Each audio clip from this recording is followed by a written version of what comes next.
After their parents were killed in a car crash, a cop decided to take these 4 kids and drive away. A cop's job can sometimes entail the most unenviable tasks.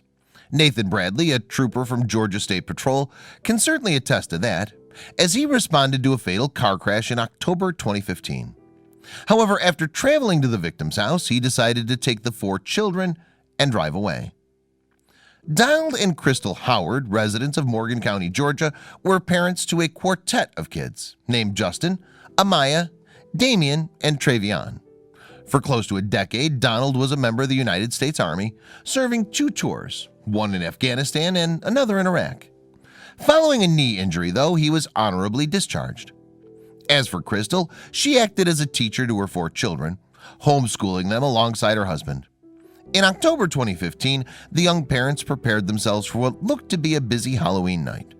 With each of the kids dressing up in their respective costumes, the pair needed to run to the store to buy some additional face paint and candy.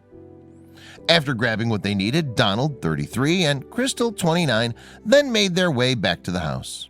Sadly, though, tragedy soon struck. While driving along a twisted road in the SUV, the pair ran off the roadway and hit a ditch. The car consequently went airborne before hitting a tree, killing them instantly. Not long after the accident, Nathan Bradley of the Georgia State Patrol overheard the details on his radio. A few moments later, he discovered that he was fairly close to the wreck and he responded to the call. Following his arrival, Bradley and his team then conducted their investigations before seeking out Donald and Crystal's loved ones. After finding their address, Bradley traveled to the house along with a county deputy and the deputy coroner. However, the trio couldn't prepare themselves for what they found, as 4 kids answered the door in their Halloween costumes. "We were lost with words," the trooper recalled on GoFundMe in November 2015. The deputy then asked the eldest boy if anybody was home, hoping for a yes. "But the boy would unknowingly disappoint us," Bradley continued. Justin, the eldest boy, explained, "My parents went to the store to get more face paint. They told us not to open the door for anybody, but they should be back soon." Heartbroken by what they'd heard, the trio then searched for the children's closest relative, keeping the crash to themselves. They eventually got in contact with the quartet's grandmother, Stephanie Oliver, but she lived several hours away in Sarasota, Florida. At that point, Bradley made a quite incredible decision. With Oliver on her way and the Department of Family and Child Services aware of the situation, the trooper couldn't face what would happen next. Not only would these children discover that they lost their parents, but they would spend their Halloween in a county jail until somebody could tell them it just wasn't right. Bradley wrote on GoFundMe. "I pulled the deputy coroner to the side and told him that I was split," Bradley continued. "I wanted to preserve these kids' Halloween and the ones to come. I suggested that I'd care for them until their family was able to." After receiving his approval, the trooper then invited the children to join him for a bite to eat. When they spoke about waiting for their parents again, the trooper made another tough decision. "It was important to me that I would not lie to them," Bradley wrote. "I acknowledged their statement and threw out that their grandmother would be meeting with us later that evening." Reassured, the quartet then joined Bradley in his car before driving off to the local McDonald's and Burger King. As the children ate their food, the trooper received a phone call from his corporal. "I have the best supervisors in the state, so I wasn't surprised when he told me that he was bringing his wife and their son to meet us," he wrote on GoFundMe. After finishing their meals, Bradley and the children returned to the car, making their way to the trooper station. Over the course of their journey, he learned more about the quartet and their parents, with Justin touching on their father's military career. When they eventually arrived, the kids were then given a tour of the station. However, as the hours continued to pass by, the children were still unaware of the tragic news regarding Donald and Crystal, with Bradley waiting for their grandmother's arrival.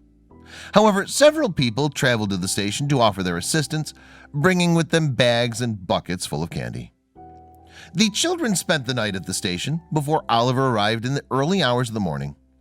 "We both agreed that it would be best for the children to finish sleeping and be told of their parents' fate the next day," Bradley wrote.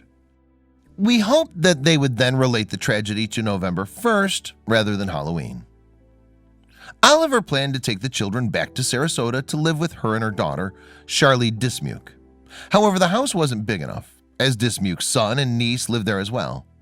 The issues for the family didn't end there either, with funeral costs also reaching around $7,000.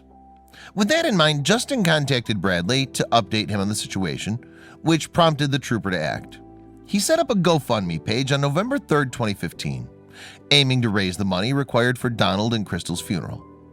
However, surely he could not have envisioned what would happen next. Some 24 hours after setting it up, Bradley's GoFundMe page had already earned a huge $33,000 in donations.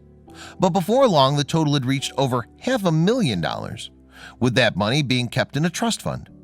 Well, Dismuke suggested that their mother could buy a bigger property with some of the funds, making things a little easier. On November 13, 2015, Donald and Crystal were laid to rest in Sarasota, with their children joined by family and friends at the service. The coffins had been adorned with flowers, while a cousin offered some words about the kids to the room. However, she reserved special praise for Bradley's actions. "I want to thank the officer that came and took my cousins and still allowed my cousins to enjoy their Halloween on that horrible night," she said. Indeed, Bradley's compassion won't be forgotten anytime soon by the Howard family. Thanks to some quick thinking, he not only shielded those children from a horrible tragedy, but he also ensured them a brighter future. Check out these other videos from Let Me Know. If you haven't made the move to subscribe to our channel, all you need to do is click on that red subscribe button. Thank you for watching.